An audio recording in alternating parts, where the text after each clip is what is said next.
Doctor Mohammad Yunus আপনি ভুলে যাবেন না, আমরা আপনাকে ক্ষমতায় বসিয়েছি।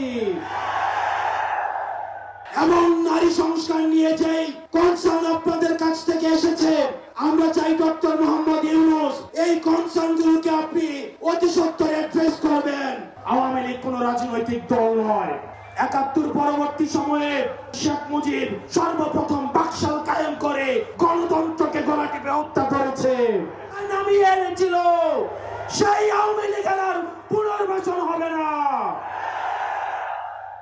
প্রিয় সংগ্রামী সহযোদ্ধা, অত্যন্ত পরিতাপের বিষয়, আজকে ৮ মাস পরে এসেও আমাদের দেশের অনেক রাজনৈতিক দল, অনেক রাজনীতিবিদ আমাদেরকে বারবার করে মনে করিয়ে দেয় আওয়ামী লীগ নাকি রাজনৈতিক দল, এবং এই রাজনৈতিক দল নিয়ে সিদ্ধান্ত আসার এখতিয়ার নাকি তাদের নেই।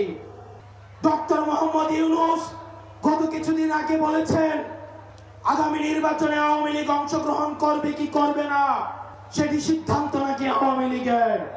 ডক্টর মোহাম্মদ ইউনূস আপনি ভুলে যাবেন না, আমরা আপনাকে ক্ষমতায় বসিয়েছি। আওয়ামী লীগ নির্বাচন করবে কি করবে না, আওয়ামী লীগ আসবে কি আসবে না, এই সিদ্ধান্ত নিয়েছি আমরা।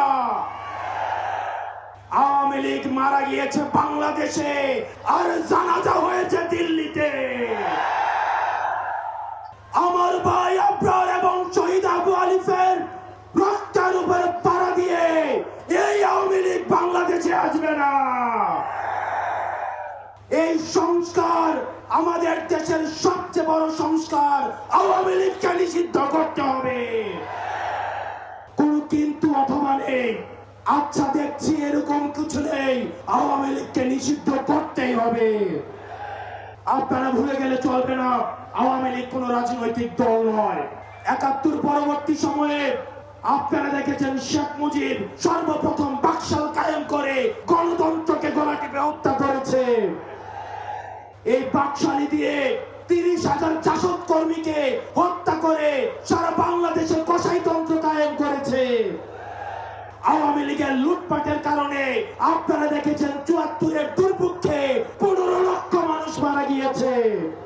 আমরা বারবার করে বলতে চাই আওয়ামী লীগ কোন রাজনৈতিক দল নয়। আওয়ামী লীগ হচ্ছে একটি সন্ত্রাসী সংগঠন। এই সন্ত্রাসী সংগঠনকে নিষিদ্ধ করার মধ্য দিয়ে আমরা সংস্কার দেখতে চাই। একই সাথে শাপলায় যে হত্যাকাণ্ড হয়েছে, আমরা আপনাদের কাছে অনুরোধ জানাবো এই শাপলা হত্যাকাণ্ডে যারা শহীদ হয়েছে, আজকের এই মঞ্চ থেকে এই শহীদের লিস্ট আপনারা জাতির সামনে প্রকাশ করুন। একই সাথে হাসিনার এই ফাঁসি না হওয়া পর্যন্ত প্রয়োজন হলে আমাদের শেষ রক্তবিন্দু দিয়ে এই তরুণ প্রজন্ম আমরা হাসিনার ফাঁসি নিশ্চিত করা পর্যন্ত আমরা আন্দোলন চালিয়ে যাব। এবং নারী সংস্কার নিয়ে যে কনসার্ন আপনাদের কাছ থেকে এসেছে, আমরা চাই ডক্টর মোহাম্মদ ইউনূস এই কনসার্ন গুলোকে আপনি অতি সত্বর অ্যাড্রেস করবেন, এবং অপ্রয়োজনীয় যে সংস্কারগুলো রয়েছে সেটিকে পাশ কাটিয়ে প্রয়োজনীয় যে সংস্কারগুলো রয়েছে যেটির মধ্য দিয়ে নারীদের অধিকার নিশ্চিত হয়, যেটির মধ্য দিয়ে নারীদের সম্মান নিশ্চিত হয়, এবং আমাদের দেশের ধর্মীয় এবং কালচারাল সাংস্কৃতিক যে সম্মান অক্ষুণ্ণ থাকে, সেই অধিকারগুলো সেই সংস্কারগুলোতে আপনাকে জোর দেওয়ার জন্য আহ্বান জানাচ্ছি। আপনারা ভালো থাকবেন, সুস্থ থাকবেন, হকের পথে, হালালের পথে, সত্যের পথে আমরা এনসিপি আপনাদের সাথে সব সময় রয়েছি। ইনকিলাব, ইনকিলাব, ইনকিলাব।